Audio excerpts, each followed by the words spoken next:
Okay, let's get right into it. We all learn the basics in school, right? What goes up must come down. Mm. Gravity, fluids fall. But what happens when you see something that just breaks that rule? When you look at a liquid and you see it moving up, Yeah.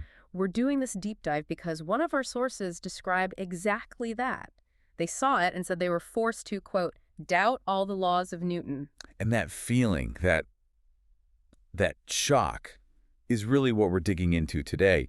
The mission here is to get past what looks like a magic trick and really understand the physics, Right. to see how, a huge amount of energy, like a high-speed vibration, can make a fluid move directly against gravity. And the sources are really clear on this point, which is important for you to remember. Gravity isn't changing. It's still there doing its thing. Exactly. It's not like gravity just turned off. Something else is being added to the mix. Right. This intense kinetic energy is just overpowering everything else in that one tiny spot. So you're changing the conditions so much that the normal rules don't seem to apply anymore. Precisely. You're taking a stable system and making it completely unstable. And the battleground for all of this, it's the surface of the liquid. Okay, so let's paint that picture because the visual is what's so stunning. The sources say the liquid doesn't just fall, it ascends. It literally climbs. Imagine spilling some water, and instead of it spreading out, a few drops just lift off into the air. What is even happening on that surface to let a droplet just overcome its own weight? Well, the key is to stop thinking about gravity for a second. The real action, it's all happening right on that surface. This isn't about Newton's laws failing. It's about the surface of the liquid being shaken so violently it becomes unstable. Unstable. Yeah, liquids have surface tension, right? It's like a thin skin holding it all together. When you vibrate it that fast, you're stretching and compressing that skin faster than it can recover. So you're overwhelming those internal forces at a tiny, tiny level. And I guess that means it depends on the liquid itself, too, like its density. Oh, absolutely. Yeah. And what the sources noted is that certain droplets just start to jump up.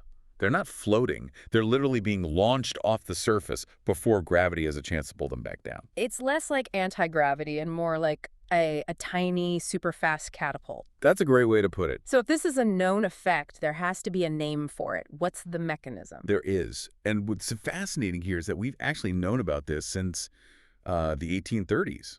Michael Faraday first observed it. Faraday. Okay. Yeah, so we call it the Faraday instability. He saw that if you shake a container of liquid up and down at just the right speed, the surface starts to form these weird stationary waves. They barely seem to move. Wait, okay, that part seems weird, standing still. If you're shaking everything so violently, why would anything look stable? This is the critical detail. This is what makes it the Faraday instability. The waves that you see on the surface, they're actually oscillating at half the frequency of the shaker. Half? Why would it be slower? That sounds completely backward. I know, it's deeply counterintuitive. But try to imagine one single point on the water's surface. For it to go through one full cycle up, down, and back to the start, it essentially needs two pushes from the vibration source. So it's, what, averaging it out? It's sort of averaging it out, yeah. It's Yeah. the surface stabilizing itself into a more organized pattern. This is called a subharmonic resonance. Ah, okay. So the input is fast and chaotic, but the result, the wave pattern itself, is more organized just at a lower frequency. Exactly. And that organized structure is what we can actually see. When the liquid forms those strange waves, as the sources call them, that's what launches the droplets up. As if they were, what was it, walking on a small trampoline. That's the perfect analogy. The trampoline effect is real. The upward push from the vibrating surface is, just for a millisecond, stronger than the downward pull of gravity. That trampoline image just makes it click. It turns this really abstract concept into something you can actually picture. And you don't need some huge lab to see this. The sources give a really practical example. If you put a little water on a powerful subwoofer, playing a song with a lot of bass, Yeah. the water will literally dance and rise. The sound waves from the speaker are providing those vibrations. So, okay, this isn't just a cool physics demo then. If you can control droplets with just sound, where does this actually get applied? Well, this leads us straight into a field called acoustic levitation. Levitation. Yeah. So actually making things float. For real, yeah. Scientists can tune these frequencies so precisely that they can counteract gravity and make a droplet just hang there in midair. And what's the big advantage of doing that? It's all about containerless research. Think about it. If you have a highly reactive chemical or something that needs to be incredibly pure, The second it touches glass, it's contaminated. exactly, or it reacts with the container.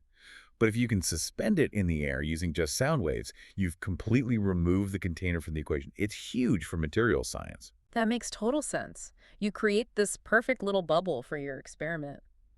Do the sources mention other uses? They do.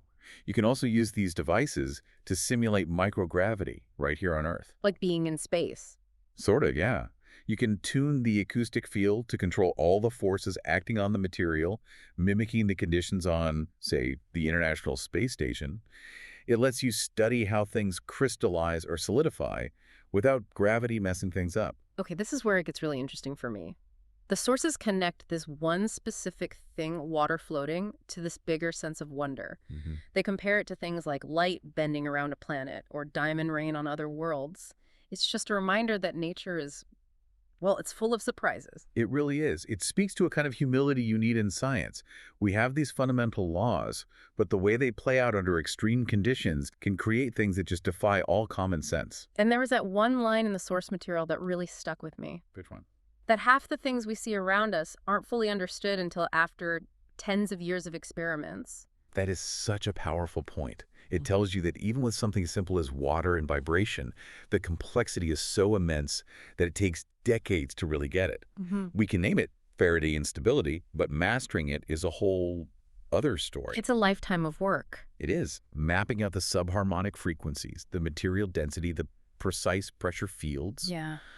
All of it requires just relentless investigation. So to sum it all up, we started with this impossible visual water moving up. Yeah. And we learned that sonic energy can overpower gravity by creating these standing waves, these little trampolines that launch droplets into the air. The Faraday Yeah. instability, Yeah. yeah. Which then leads to amazing applications like acoustic levitation, where we can do chemistry without containers and simulate space here on Earth. Exactly. And, that really brings us to our final thought for you to take away from all this. If a material as common as water can pull off these incredible physics tricks just by adding a bit of sound tricks that took almost 200 years to really figure out, what else is out there? What other familiar thing are you looking at every single day that science just hasn't completely captured yet? The world is full of these beautiful,